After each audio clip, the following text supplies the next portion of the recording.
Hello again, and welcome back to our deep dive. Great to be here. Today, we're continuing with Course in Miracles in Practice. And we've reached lesson 139. That's the one. It's titled, I Will Accept Atonement for Myself. So, as we usually do, we're going to start off just by, reading the lesson. Let's hear it. Lesson 139. I will accept atonement for myself. Here is the end of choice. For here we come to a decision to accept ourselves as God created us. And what is choice except uncertainty of what we are?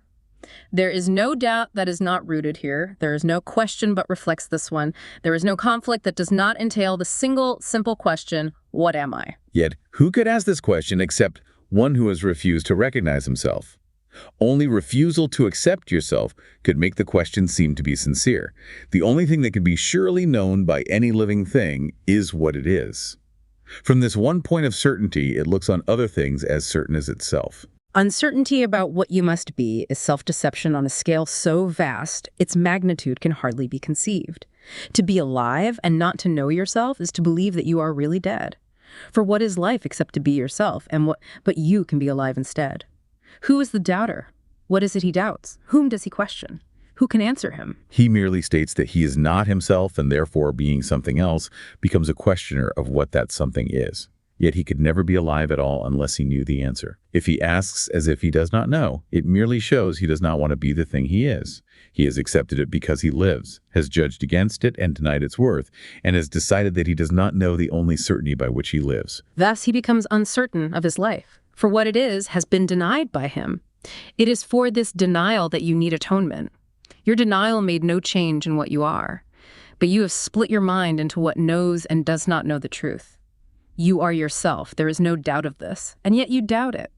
But you do not ask what part of you can really doubt yourself. It cannot really be a part of you that asks this question, for it asks of one who knows the answer. Were it part of you, then certainty would be impossible. Atonement remedies the strange idea that it is possible to doubt yourself and be unsure of what you really are. This is the depth of madness, yet it is the universal question of the world. What does this mean except the world is mad? Why share its madness in the sad belief that what is universal here is true? Nothing the world believes is true. It is a place whose purpose is to be a home where those who claim they do not know themselves can come to question what it is they are. And they will come again until the time atonement is accepted, and they learn it is impossible to doubt yourself and not to be aware of what you are. Only acceptance can be asked of you, for what you are is certain. It is set forever in the holy mind of God and in your own. It's so far beyond all doubt and question that to ask what it must be is all the proof you need to show that you believe the contradiction, that you know not what you cannot fail to know. Is this a question or a statement which denies itself in statement? Let us not allow our holy minds to occupy themselves with senseless musings such as this. We have a mission here. We did not come to reinforce the madness that we once believed in. Let us not forget the goal that we accepted. It is more than just our happiness alone we came to gain. What we accept as what we are proclaims what everyone must be along with us. Fail not your brothers, or you fail yourself. Look lovingly on them, that they may know that they are part of you, and you of them. This does atonement teach, and demonstrates the oneness of God's Son is unassailed by his belief he knows not what he is. Today, accept atonement. Not to change reality, but merely to accept the truth about yourself and go your way rejoicing in the endless love of God. It is but this that we are asked to do. It is but this that we will do today. 5 minutes in the morning and at night we will devote to dedicate our minds to our assignment for today. We start with this review of what our mission is. I will accept atonement for myself, for I remain as God created me. We have not lost the knowledge that God gave to us when he created us like him. We can remember it for everyone, for in creation are all minds as one. And in our memory is the recall how dear our brothers are to us in truth, how much a part of us is every mind, how faithful they have really been to us, and how our Father's love contains them all. In thanks for all creation, in the name of its creator and his oneness with all aspects of creation, we repeat our dedication to our cause today each hour as we lay aside all thoughts that would distract us from our holy aim. For several minutes, let your mind be cleared of all the foolish cobwebs which the world would weave around the Holy Son of God, and learn the fragile nature of the chains that seem to keep the knowledge of yourself apart from your awareness, as you say. I will accept atonement for myself, for I remain as God created me. Okay, that was the lesson. Ready to discuss it. Well, it's important right off the bat to clarify what the Course means by atonement. It's not about guilt or punishment. No, not at all. It's an internal correction. It's about fixing our perception undoing that core belief that we're somehow separate. That makes me think of, well, a time when I felt really lost, always looking outside myself, trying on different hats, different roles, and feeling like the real me was just buried somewhere underneath it all. That feeling of being disconnected, like you've forgotten who you are. Yeah. That's what we're digging into. Yeah. So our mission today is really to explore how accepting this idea of atonement helps us peel back those layers and reconnect, get past the self-doubt, the fragmentation. And what's fascinating is how the Course points out that this self-doubt, this feeling of not being good enough, isn't actually who we are. It's learned. Learned. Through conditioning, you mean? Exactly. Life experiences, messages we pick up. They make us forget our wholeness. But the key point is our true self. It hasn't changed. It's still there, just as it was created. That's quite grounding, actually, to know that underneath all the mental noise, that core self is intact. It is. So then why do we spend so much time asking, who am I, if we already know deep down? Well, the Course suggests that very question can sometimes be a form of denial. Denial. It comes from mistakenly thinking we don't know, like looking everywhere for your glasses when they're on your head. You've convinced yourself they're lost. Ah, okay. And it's striking how that inner confusion, that who am I question, seems to play out in the world around us. It does. The world we see often just mirrors that inner state. If we feel separate and unsure inside, the world looks like a place of conflict and insecurity. It's an outward picture of the inner landscape. Precisely, which highlights why shifting our inner perspective is so crucial. So atonement isn't about striving or becoming better or earning worth. No, not at all. It's about acceptance. The acceptance of What? Of our inherent worth. Just accepting that we are worthy of love right now. Nothing needs to change. We don't need to achieve anything first. And that doubt about our identity, that's the root of a lot of inner conflict. That's the idea. That fundamental doubt fuels fear, it fuels judgment, confusion. All of it stems back to forgetting who we really are. So that inner critic, the feelings of not being enough, they trace back to this uncertainty. That's the connection the Course makes, yes. It talks about the mind being split. One part remembers our true nature, our connection to the divine, you could say. And the other part? The other part actively denies it, pushes it away. And it's that denial that makes the world seem like a threatening place. But as we start to accept the truth of who we are, that we're fundamentally whole, fundamentally good, that inner conflict starts to ease up. Yes. Peace emerges naturally. It's our default state, really, once the conflict subsides. And there's this idea of interconnectedness, too, isn't there? That my healing isn't just about me. Right. The Course emphasizes that beautifully. As we accept our true identity, we're not just doing it for ourselves. Recognizing the truth in ourselves helps us see it and affirm it in everyone else. It ripples outwards. It creates a resonance, a shared understanding. Okay, so how do we know? How do we know when we're actually being ourselves, operating from that authentic core? What does that look like, feel like? Well, the Course describes being yourself as essentially living from peace, love, and certainty. Since that's our true nature, being ourselves means being aligned with that. So acting without fear driving the bus. Yeah. Or guilt. Exactly. Not needing validation from outside. It's more about an inner sense of ease, clarity, maybe affection, harmony. That feeling is the guide. That makes sense. Can we talk through some examples of when we're not quite being ourselves, those times we deviate? Sure. Take people-pleasing. We all know that one. Saying yes when you mean no. Right. Constantly putting others' approval ahead of your own inner peace, usually because you're afraid of rejection, or you feel guilty saying no. That's a clear sign you've stepped away from your true self. And the Course offers something for that moment. Yes, an affirmation. I am still. As God created me, I do not need to betray myself to be loved. It's a reminder. What about self-criticism, that harsh inner voice just picking everything apart? Oh, definitely. That relentless judgment, chasing perfection. It's another way we forget who we are. We forget our inherent worth. So the reminder there would be?